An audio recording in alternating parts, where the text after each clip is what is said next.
Bien, entonces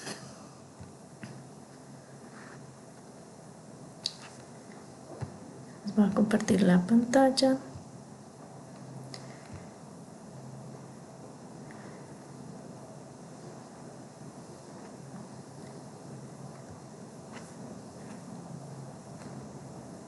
Listo.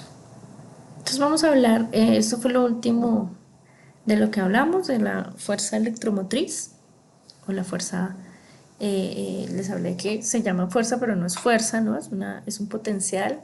Se le llama fuerza por esa analogía que se hace a que es la que impulsa, la que hace que se muevan los electrones dentro del circuito. Entonces por eso se le llama fuerza. Es como una especie de término relacionado con esto, pero no tiene nada que ver con una fuerza, ¿no? De hecho tiene unidades de potencial. Hablamos de cómo se escribe dentro de un circuito, cómo se nota, ¿no? Se pone. No, usualmente es líneas punteadas, puede estar sombreado o puede estar solamente esta letra, que es como una E cursiva mayúscula, y se indica la resistencia interna, ¿no? Que eso es lo que nos determina lo que es una FEM. Pero para los efectos del circuito, pues es simplemente una fuente con una resistencia pequeñita ahí. La resistencia interna es muy pequeña, pues es una fuente buena, de calidad, pues debe tener una resistencia pequeñita, del orden de los miliohmios o incluso más pequeña. Entonces, los ejercicios que hemos hecho así, los ejemplos que les mandé, pues son con una resistencia muy grande para que vean los efectos, pero en realidad pues, la idea de una fuente es que tenga una resistencia pequeñita. Bien. Eh, Hicimos esta pregunta, entonces el capítulo 26 ya conocemos diferentes elementos del circuito, ¿no? ¿Qué elementos del circuito? Por ejemplo, conocemos el capacitor, así que en el circuito lo vamos a escribir, esto es un circuito de corriente directa, entonces el símbolo es así, dos líneas con paralelas. Conocemos la resistencia.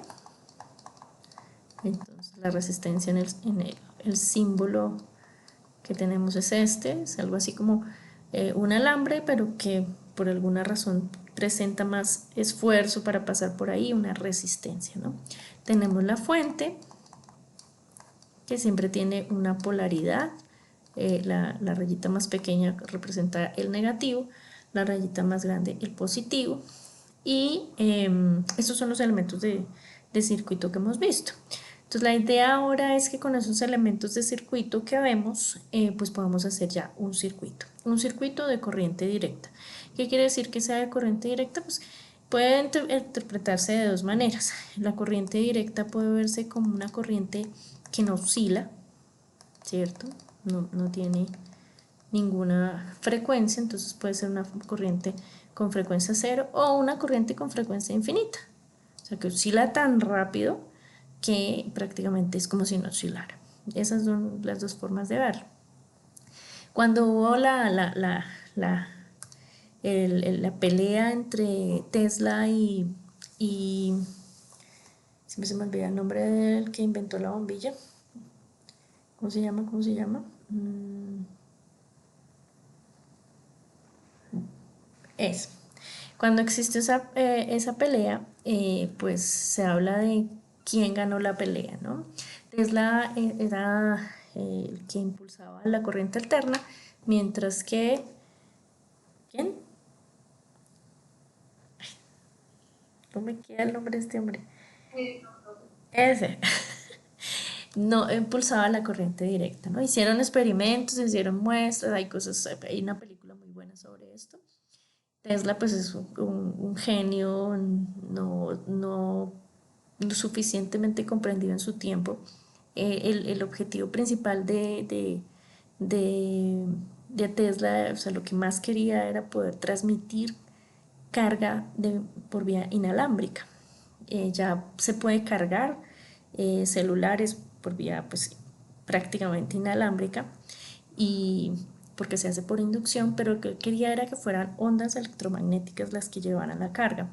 Entonces esto no se ha logrado, dicen que este hombre Elon Musk, que supuestamente ha tomado las banderas de Tesla, lo está tratando de hacer, pero pues no tenemos certeza.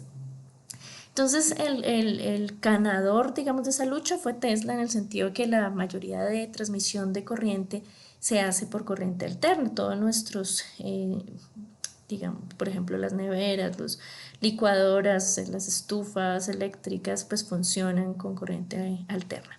Pero ya dispositivos como los computadores, los teléfonos, pues están en directa.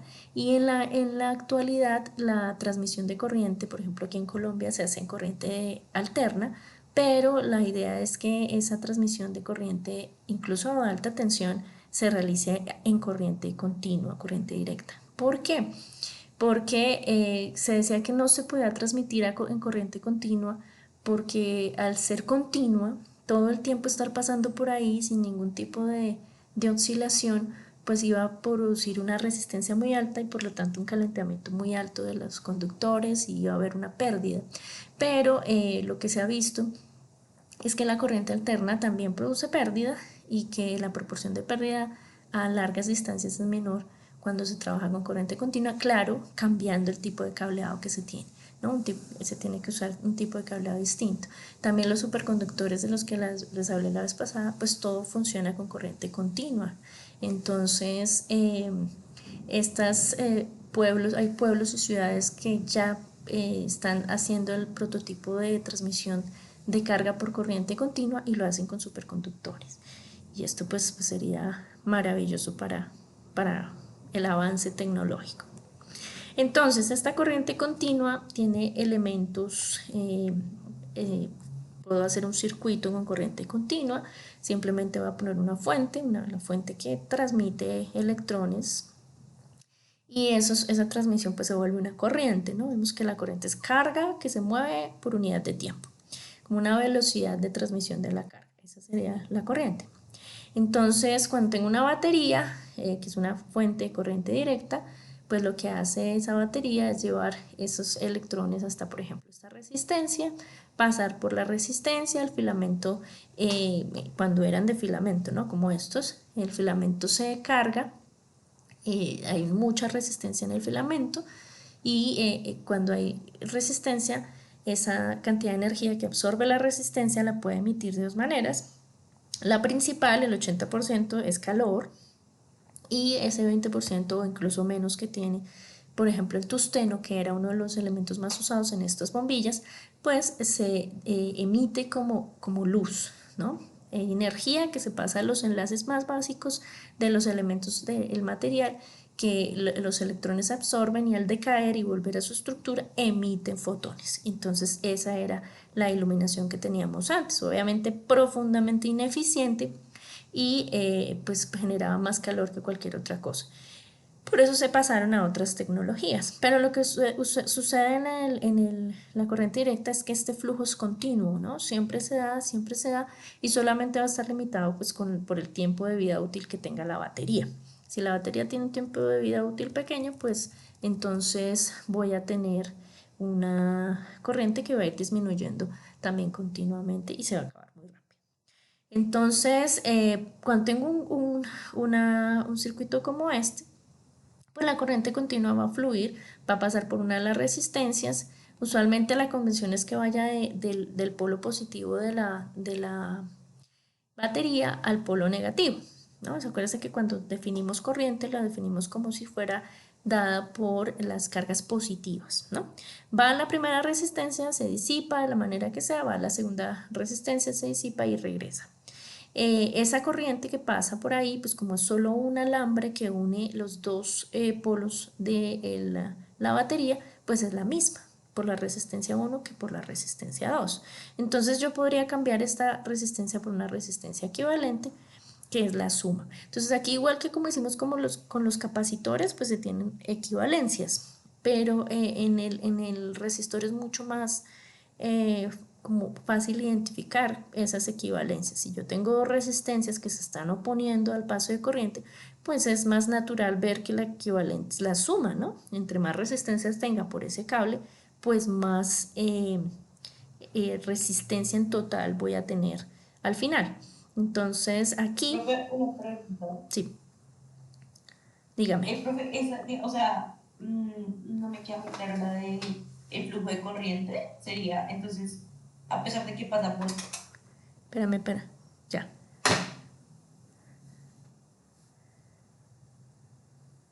Sí, porque la fuente está siempre alimentándote, ¿sí? La fuente siempre te está dando la misma corriente. Entonces pasa por la resistencia. Al pasar, pues ella disipa energía, pero la fuente te sigue dando, te sigue dando, te sigue dando. Es como si tuvieras una fila de electrones que están siendo empujados, empujados. Todos van a pasar por la resistencia y la fuente va a seguir empujándolos con la misma energía. Entonces por eso es la misma cantidad de corriente en las dos resistencias.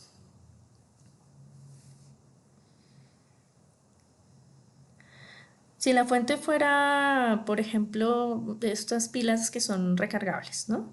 Entonces la fuente va a tratar de darte siempre la misma corriente, pero por su funcionamiento interno, ella va a tener un tiempo de vida que garantiza ese tipo de, esa diferencia de potencial, no sé, 5 voltios. Pero a medida que pasa el tiempo, pues la resistencia va a consumir la energía de la batería y va a ir disminuyendo, pero con el tiempo, ¿no? O sea, si ustedes tienen, no sé si hayan tenido alguna de esos helicópteros que vuelan y tienen una, recarga uno la batería y eso dura 5 minutos volando y ya no funciona. Entonces, la resistencia, la corriente puede ir variando si la batería es la que se va agotando, ¿no? Pero mientras la batería esté en su tiempo útil de carga, va a ofrecer la misma corriente. Y por ejemplo, si tengo una fuente de corriente directa ya que es conectada al fluido eléctrico, no una batería, pues ella me va a garantizar, la idea de una fuente es que me garantice esa corriente. Entonces la única manera que la corriente sea distinta, yo le puedo poner 30 resistencias ahí, pero la única manera que la corriente sea distinta es que la fuente cambie, de alguna manera. ¿Sí? ¿Te contesté? Bien, entonces, ay, perdón, iba a bajar y me fui. Entonces, aquí lo que tenemos abajo es que la energía en el circuito, que era lo que les estaba diciendo, va a estar determinada por la fuente. O sea, la energía que yo tengo es la que tenga la fuente. Y esa energía pues va a ser dividida en cada una de las resistencias. Pero la suma de la energía en cada una de las resistencias pues tiene que ser igual a la de la fuente, pues conservación de la energía, ¿no? La energía que me da la fuente es la que gasto en cada una de las resistencias, la suma me tiene que dar la energía total que la fuente me está dando. La corriente es la misma, entonces saco a estas como factor común y me queda que la resistencia equivalente es la suma. Esa sería como la demostración. Y esto funciona pues para cualquier tipo de, más bien para cualquier cantidad de resistencias que yo tenga sobre el mismo alambre. De hecho, el alambre como tal, esto es un alambre ideal que no tiene resistencia desde la fuente hasta la primera resistencia, pero en realidad el cable como tal tiene resistencia. Entonces uno la simboliza como una resistencia así, pero el cable tiene resistencia. Listo. Ahora, ¿qué pasa cuando yo las pongo así, no?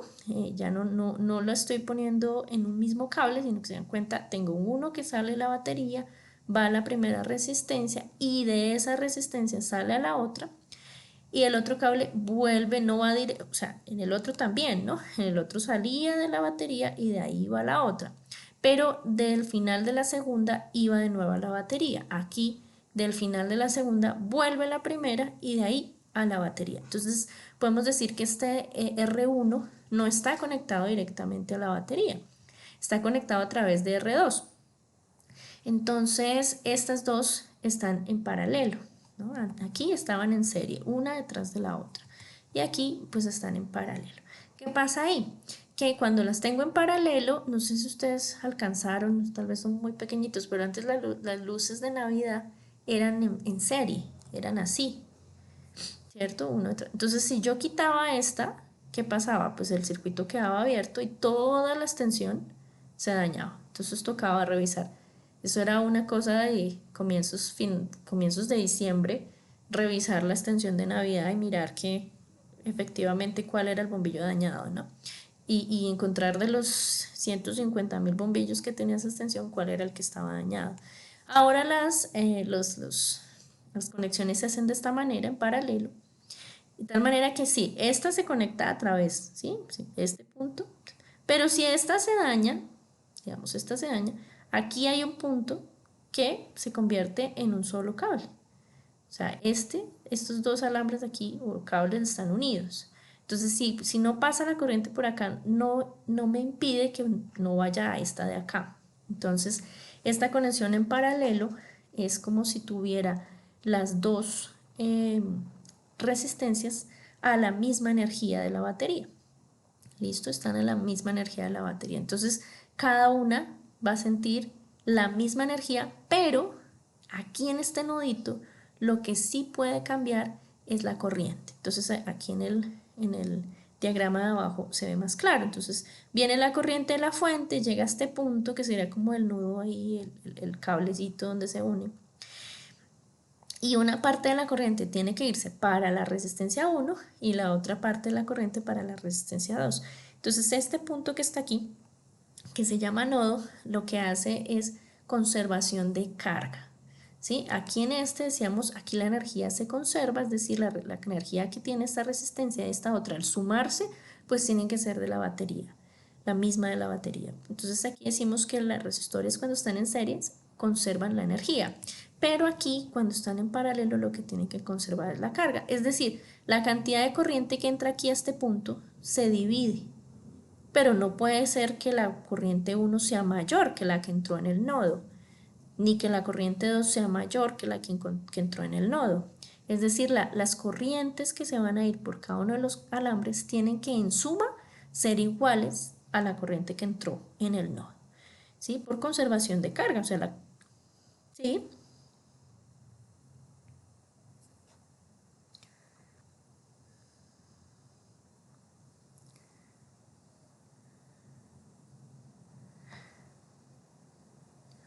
Pues aquí en este punto, por ejemplo acá, que se ve mejor, aquí lo que hace es que llega al nodo y se divide, ¿sí? Se divide. ¿Cuánta pasa? Depende de la resistencia, porque imagínate, tú eres la corriente, llegas a este nodo y dices, uy, aquí hay una resistencia enorme. Entonces la cantidad de corriente que se va por ahí es más bajita. ¿Por qué? Pues porque la resistencia es muy grande, entonces eso es como estar en un trancón. Vas por una vía y giras una esquina y ¡pum! Hay un super trancón, casi no pasa nada por ahí. Entonces los que siguen por aquí por el 1 y ven una resistencia más pequeña, pues va a fluir más ahí corriente. Entonces, en cuanto a tiempo, eso es instantáneo. O sea, esto es el agua, ¿no? El agua siempre llena el tubo. Bueno, a no ser que haya racionamiento y esas cosas, pero bueno, supongamos que el agua siempre llena el tubo. Cuando tú abres la llave, el agua está ahí. No tienes que esperar un tiempo para que llegue el agua a la llave. Entonces, la corriente es igual. Apenas tiene la diferencia potencial, ella instantáneamente llena todos los espacios. Cuando tú lo solicitas, por ejemplo, en un bombillo, pues ella empieza a pasar por ahí. Si tuvieras aquí una conexión, por ejemplo, que sería más o menos como la llave, esa conexión al cerrarla inmediatamente pasaría la corriente. Entonces, ¿cuál pasa primero? No, le pasan instantáneas a ambos lados. Al mismo tiempo puede incluso suceder. ¿Cuánta pasa? Es la pregunta, ¿no? ¿Cuánta pasa? Pues va a depender de la resistencia que esté ahí. Lo que sí o sí va a pasar es que la corriente que entra al nodo tiene que ser igual a lo que sale. ¿Listo? Eso sí. Porque se conserva la carga. La cantidad de electrones que entraron a ese punto A pues tiene que ser igual a la suma de los que salieron por el lado de arriba o por el lado derecho. Eso se tiene que conservar. Entonces, usando la ley de Ohm, aquí despejamos la corriente. La corriente es voltaje sobre resistencia. Para la resistencia 1, pues será voltaje por resistencia 1. Para la resistencia 2 será voltaje sobre resistencia 2. Y el voltaje es el mismo en las dos. Queda esta resistencia equivalente. La resistencia equivalente, entonces, es la suma de los inversos. Más bien, el inverso de la resistencia equivalente es la suma de los inversos. Y eso es como contrario a lo que ocurría con el capacitor, ¿no? En el capacitor, cuando estaban así en serie, se sumaban los inversos, mientras que cuando estaban en paralelo, se sumaban directamente. Entonces, totalmente opuesto. ¿Listo? Entonces esos son los resistores en serie y en paralelo. Entonces ahora aquí nos dan la,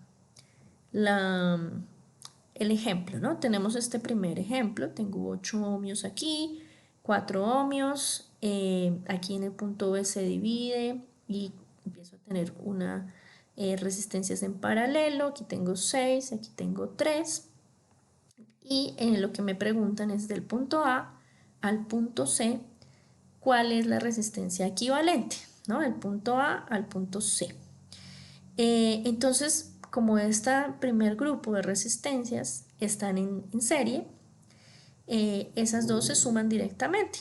Entonces, esas me da 8 ohmios.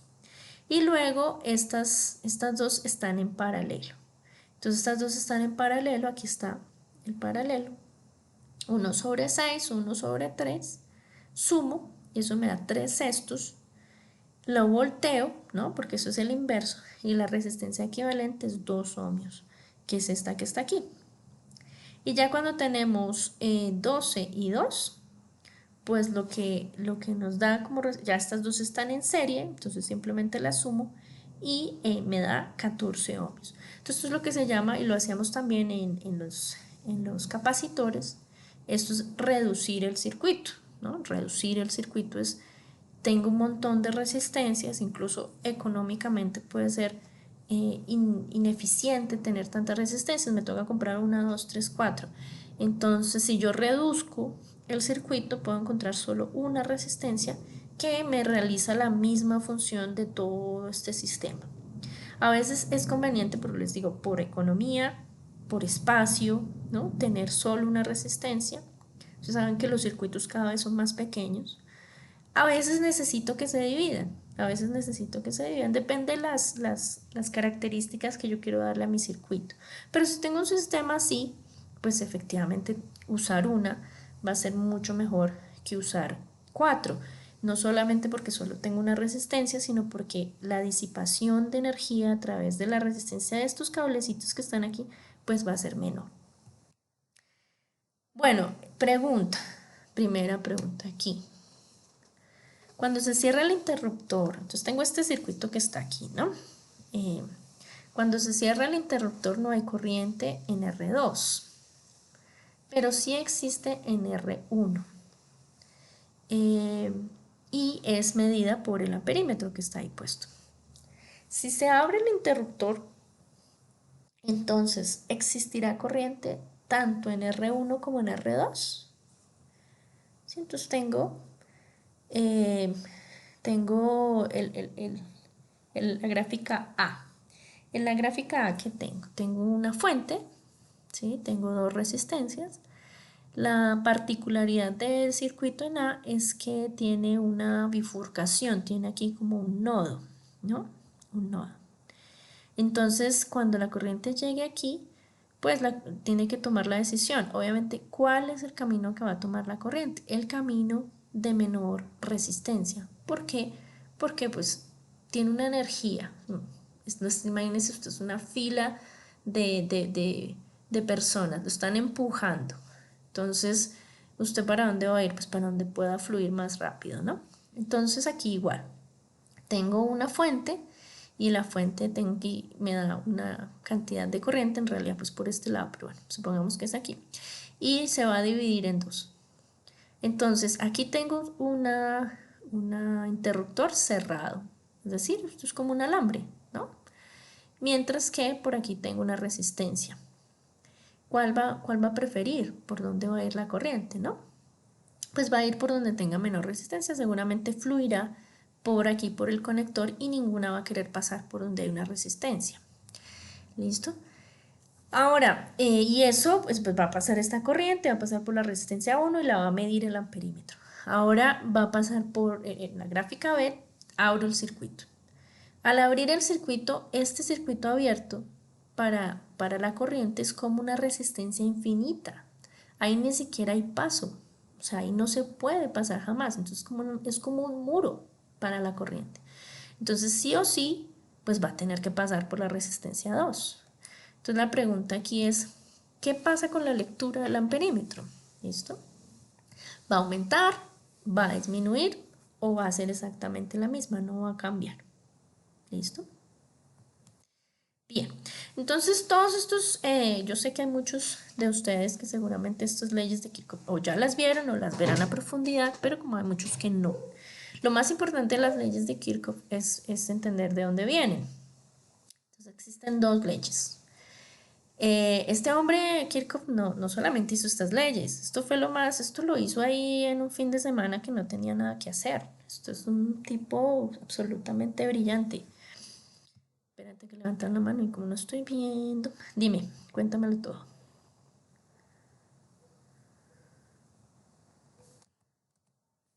Sí, sí, aquí estamos en continuo, totalmente en continuo. Sí, señor. Listo. Entonces Kirchhoff, él hizo, él es como el que generó la duda que dio lugar a la cuántica. Él encontró los espectros de energía de muchos gases y lo que él mostró es que cuando hay un gas al cual se le hace pasar una corriente o una energía, el gas emite colores específicos, o sea, un color específico, o sí, o sea, por ejemplo el neón eh, emite verde, el argón creo que es naranja, una cosa así. Bueno, un color en específico. Y no lo emiten todos los valores que uno pudiera tener como una lámpara prendida así que ve para todos lados la luz, sino en unas líneas específicas del espectro que tienen energías específicas. O sea, una cosa cuantizada. Él fue el primero que lo vio. Entonces esto de las leyes de Kirchhoff es una cosa que hizo ahí porque no tenía más que hacer por ese domingo por la tarde. Pero el tipo hizo muchísimo, muchísimo en física. También trabajó en termodinámica, es uno de los físicos más completos. Entonces, bueno, esta primera ley es muy, pues una ley casi que obvia, dice, pues tengo una unión, ¿no? Un puntico ahí donde se unen dos alambres. La suma de las corrientes en ese puntico, pues tiene que ser igual a cero. ¿Por qué? A ver si por aquí hay un dibujo, aquí está. Pues porque todo lo que entra en el puntito, sería esta la unión de aquí, ¿no? Esta de acá. Todo lo que entra en ese puntico tiene que salir.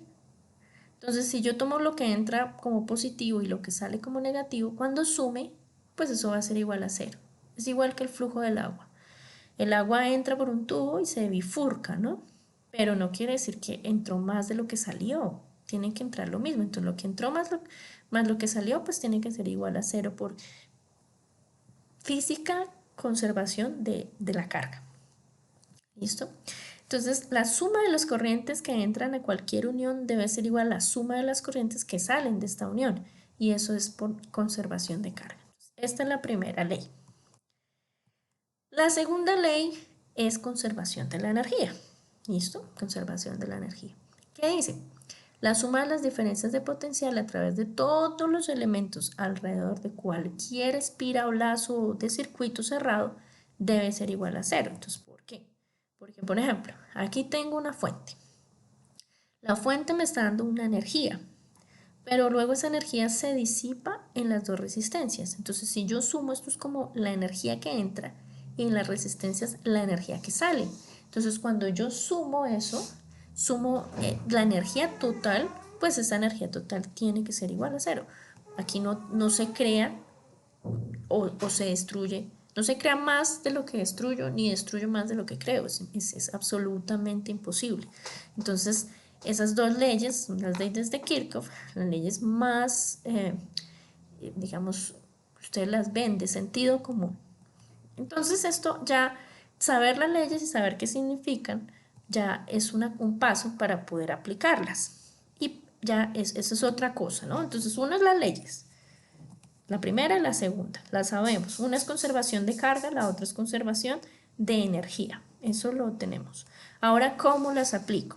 Entonces, existen unas reglas, eso es distinto.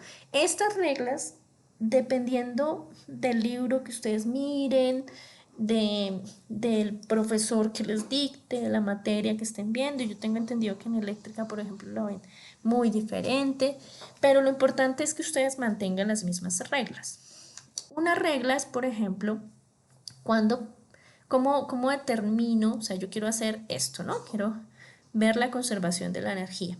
¿Cómo sé yo que en la resistencia está cayendo energía, o sea, aquí se está, mira el signo, se está saliendo energía del circuito. ¿Listo? ¿Cómo sé eso? Pues establezco, si la corriente, o sea, voy a tener dos cosas, hacia dónde miro, esto es el lazo, como ven es un lazo cerrado, ¿sí? Es decir, empieza en la fuente, termina en la fuente, es un circuito cerrado, esto es lo que llamamos lazo, y por él fluye la corriente. Entonces tengo dos direcciones. ¿Cómo voy a leer el lazo? Que usualmente es este circulito que está aquí.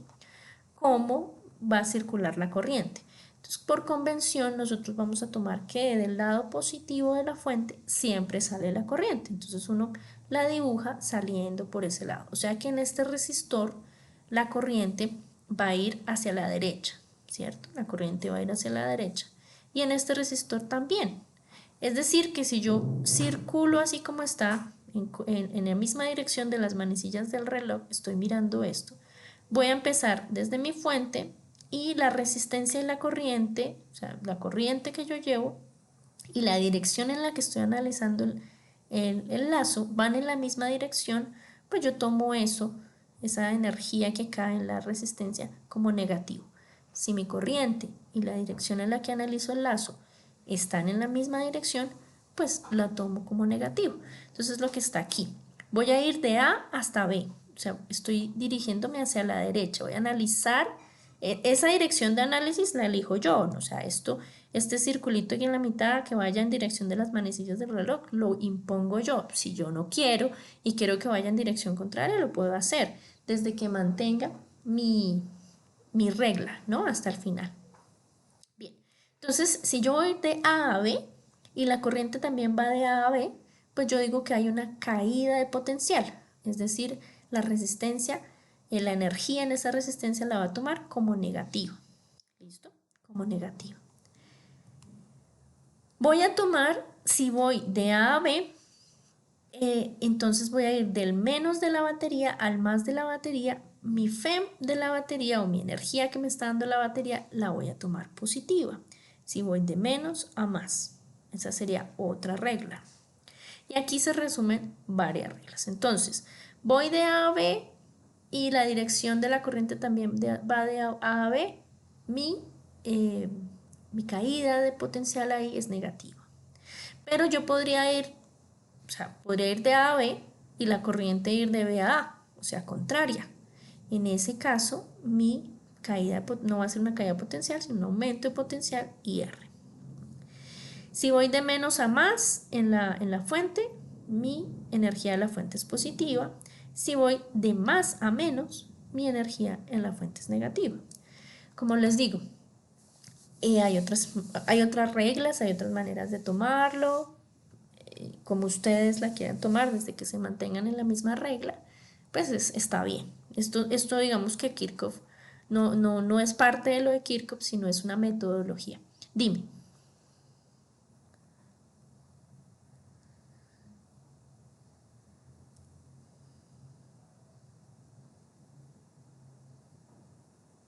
Sí, o sea, por ejemplo, para esta dirección de la corriente la tomamos porque estamos suponiendo que sale aquí del positivo de la fuente, ¿no? Y la dirección de análisis del lazo, eso sí lo asumimos nosotros. Si usted quiere asumirlo al revés, si usted quiere asumir que la corriente va saliendo del lado negativo, lo puede hacer, eso también lo puede hacer. Pero digamos, se tiene que mantener en todas las fuentes que tenga en el circuito con esa misma regla. Y lo que le va a cambiar es el signo de la corriente al final. O sea, el signo de la corriente al final le va a quedar opuesto, ¿sí? Porque usted está, pero cuando lo toma saliendo del lado negativo, lo que usted está tomando es que la corriente está dada por electrones, ¿no? Por cargas negativas. Entonces, ¿por qué no se acostumbra? No se acostumbra porque pues siempre manejar números positivos es más sencillo, ¿no?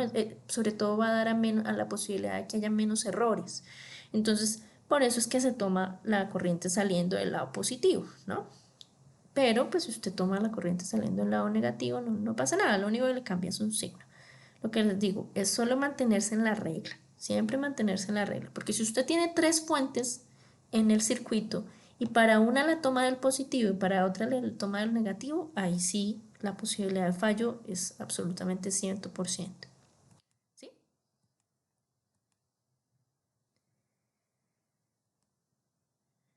Bien.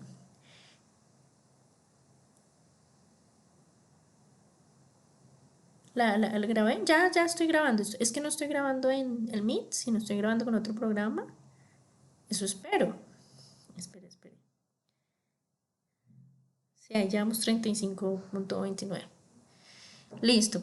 Entonces, eh, aquí está, ¿no? Entonces, ¿cómo aplicar esto? Pues vamos a hacer una clase de ejemplos, solamente ejemplos, como hicimos la vez pasada. Pero lo que les digo, si ustedes tienen otra manera, yo he visto que hay unos chicos que tienen mejores maneras de hacerlo, mucho más sencillas. Entonces, si podemos hacerlo en la siguiente clase, pues mejor, ¿no? Dime.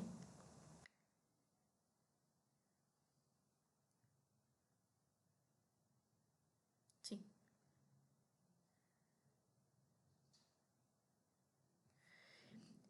Cuando en la A, siempre en la A, por ejemplo, vamos, la dirección en la que yo estoy analizando el circuito es de A a B. ¿Listo? Y la corriente también va en dirección de A a B. Cuando eso pasa, cuando la dirección que tú escogiste para analizar el circuito y la corriente van en la misma dirección, pues la diferencia de potencial es negativa. Mientras que si tú escogiste de A a B, pero la corriente va en contra, va en dirección opuesta a la que tú escogiste para analizar el circuito, pues entonces es positiva. Eso sentido físico pues no tiene, porque nosotros sabemos que en las resistencias la energía siempre se pierde, o sea, siempre debería ser negativa. Pero es una regla que se usa para analizar el circuito. ¿Por qué? Porque a veces, por ejemplo, tengo dos fuentes y hay una fuente que es más, tiene más corriente que otra, entonces empiezan a competir en una resistencia. Entonces esa fuente no me está diciendo que la resistencia me está dando energía, o sea, que no está disipando, sino que me está diciendo es cuál fuente tiene más preponderancia sobre esa resistencia. ¿Sí? Pero entonces eso se ve cuando uno hace todo el circuito. Entonces lo único que tienes que respetar es que si el sentido de análisis y el sentido de la corriente son iguales, el signo es negativo. Y si el sentido de análisis y la corriente van en direcciones opuestas, la energía es positiva. ¿Sí? ¿Mejor o peor?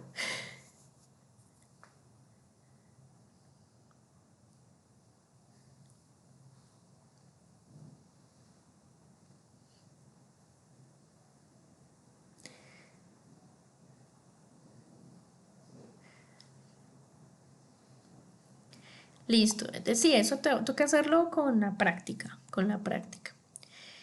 Bien, la idea, esto de hacer Kirchhoff, lo importante de Kirchhoff pues es que uno analiza el circuito y sabe qué corrientes hay en el circuito, porque a veces no se sabe, no sé, uno sabe la fuente que le puede dar y qué corriente más o menos sale de la fuente, pero a medida que se va yendo por todas las posibles bifurcaciones y eso, pues no puedes garantizar cuál es la corriente que hay en cada uno.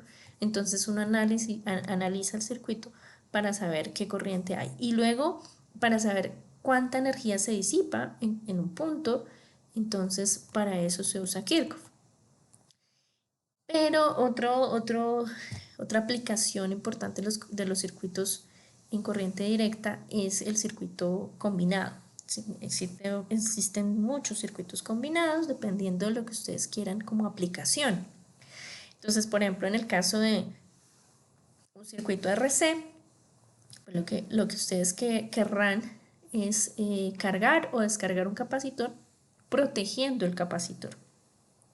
Porque resulta que ustedes ponen el capacitor directamente a la fuente, él se va a cargar, pero la fuente le va a seguir dando energía, le va a seguir dando energía si lo conectan directamente. Entonces poner una resistencia es una manera de controlar cuán rápido se carga el capacitor, cuán lento se carga el capacitor. El capacitor igual cuando ya esté completamente cargado va a ser como un circuito abierto.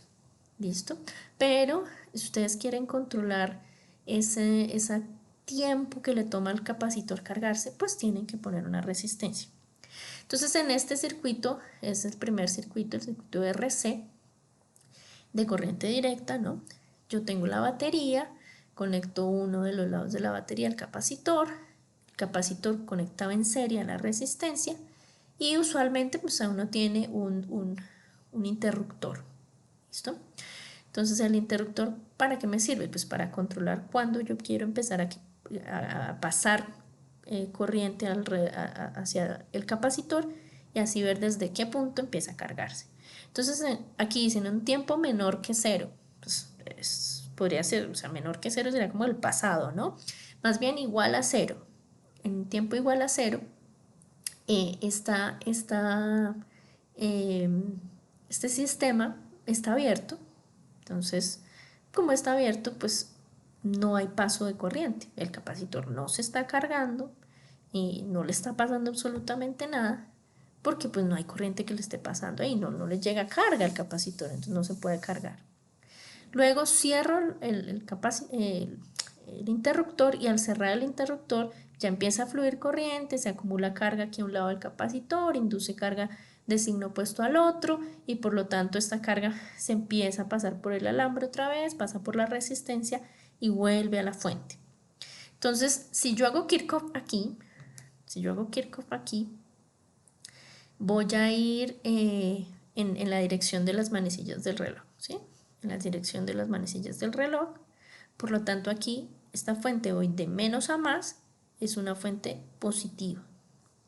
Paso por el capacitor. ¿Cómo tomo Kirchhoff con el capacitor? Como si fuera como al revés de una fuente. ¿Por qué al revés de una fuente? Porque en el capacitor, en este momento que estoy cargando, pues estoy consumiendo energía de la fuente. Entonces cuando voy de menos a más, no, igual que una fuente, perdónenme. Si voy, volvamos aquí. Si voy de menos a más, el potencial es positivo, ¿no? Y si voy de más a menos, el potencial es negativo. Entonces aquí, de menos a más tengo potencial positivo. Llego aquí y el capacitor es como una fuente, tiene una polaridad positiva y negativa.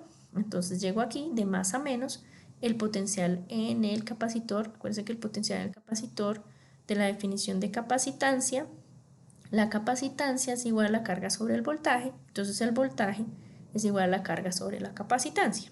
Entonces ese voltaje ahí es negativo, llego a la resistencia. Yo estoy moviéndome en esta dirección y la corriente que pasa por ahí también, o sea, estamos en la misma dirección. Mira, estoy en la misma dirección de las manecillas del reloj y la corriente aquí que viene baja. O sea, yo aquí estoy bajando y la corriente también. Entonces, el potencial aquí de caída en la resistencia también es negativo. Y eso, por ley de Kirchhoff, tiene que ser igual a cero. Entonces, esta ecuación que está aquí en rojo a la izquierda es la ecuación de conservación de energía, según la ley de Kirchhoff, de este circuito. Yo la puedo escribir así, o también puedo decir, bueno, la corriente es la derivada de la carga con respecto al tiempo. Y lo que voy a tener aquí a la derecha es la misma ecuación, pero escrita así, la puedo resolver como una ecuación diferencial de primer orden, ¿no? Digamos que eso no nos interesa cómo se soluciona en este momento, pero me interesa que sepan que es una ecuación diferencial de primer orden. Cuando uno soluciona esa ecuación, tiene esto, la carga, ¿no? Aquí la solución, o sea, la incógnita que yo quiero encontrar en esta ecuación es la carga. ¿Por qué la carga? Porque la energía de la fuente, pues si yo conecté la batería debería saberla, ¿no? El capacitor que yo puse, pues puse un capacitor con alguna capacitancia, la C. Y la resistencia que puse también. O sea, mi incógnita de esta ecuación, lo que yo quiero encontrar aquí, es una carga.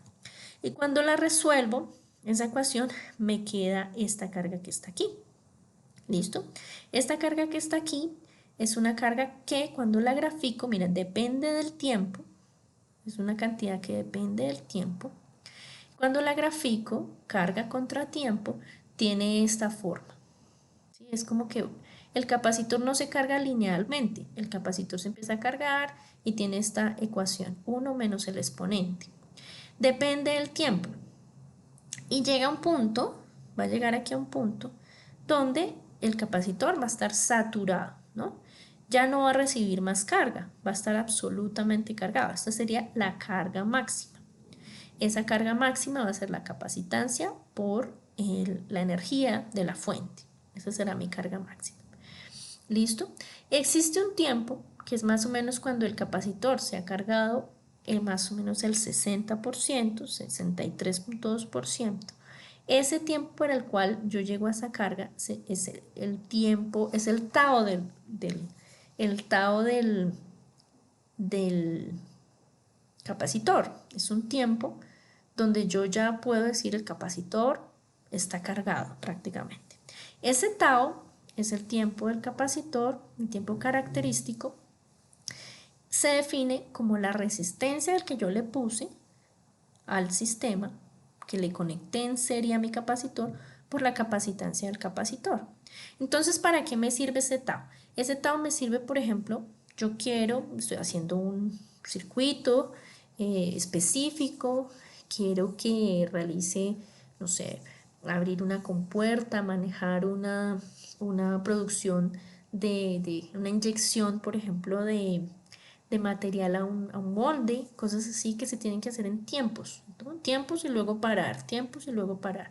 Entonces necesito que mi circuito de control tenga un tiempo característico para el cual yo diga está cargado casi el capacitor y diseño esto. Si yo quiero que el tiempo sea minutos, pues tengo que buscar la combinación resistencia-capacitancia donde el tau me dé minutos. Si yo quiero que sea segundos, pues busco la multiplicación resistencia-capacitancia que me dé que el tau sea en segundos.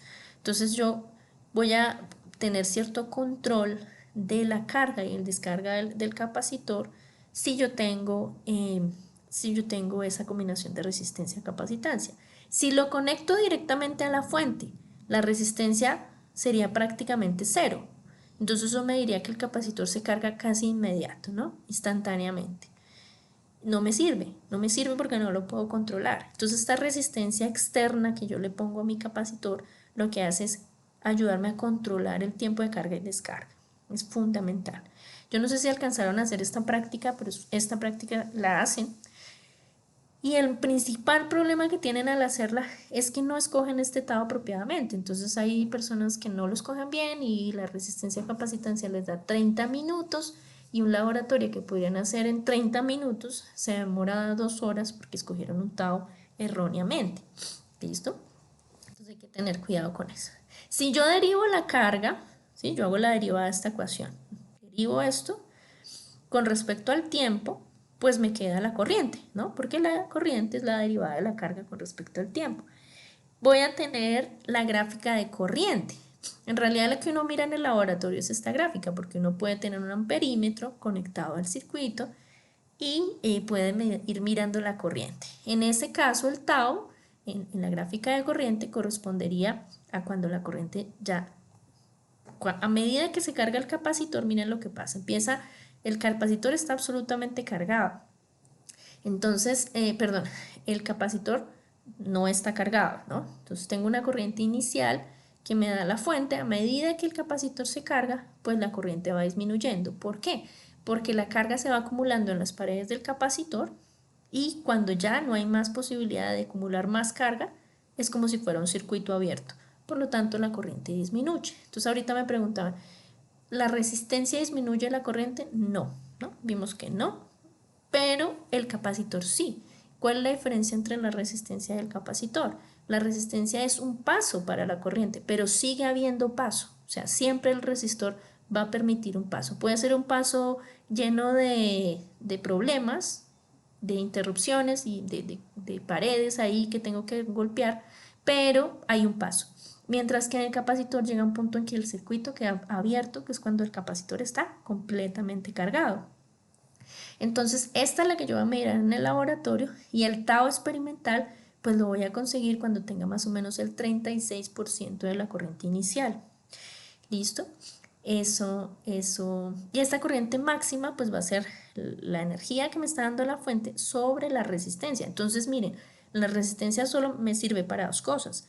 Para determinar el tiempo característico del tau del capacitor y para controlar la corriente máxima que yo puedo tener en el circuito. Entonces todo esto es una cosa de control electrónico que yo puedo hacer, ¿no? Cuando diseño un circuito.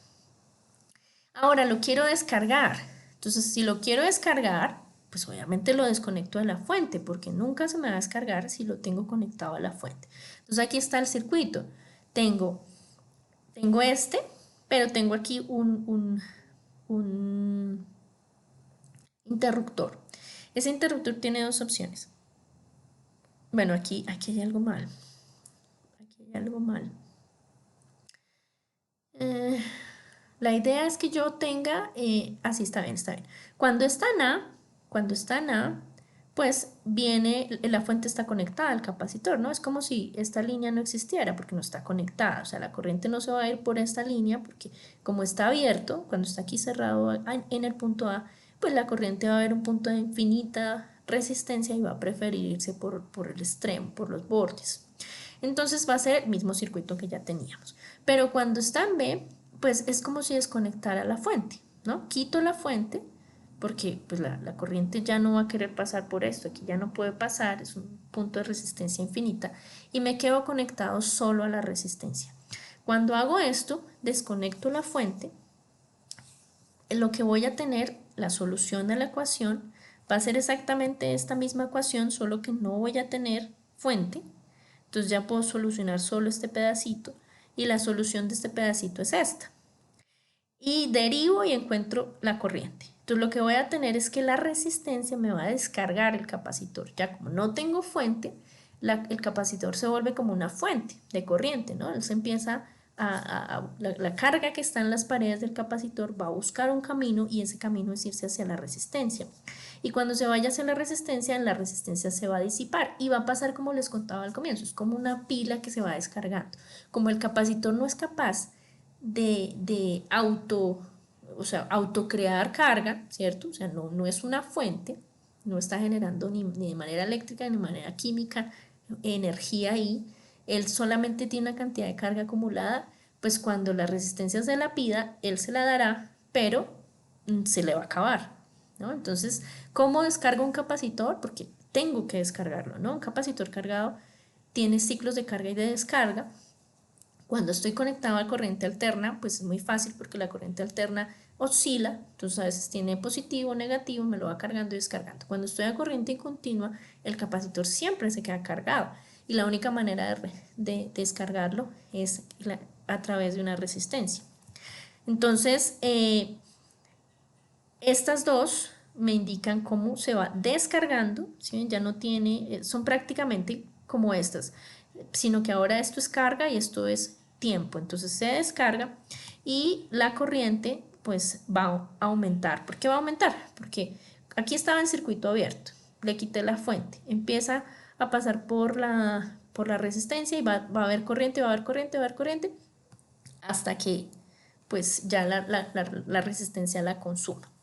Entonces, esta es la descarga del capacitor.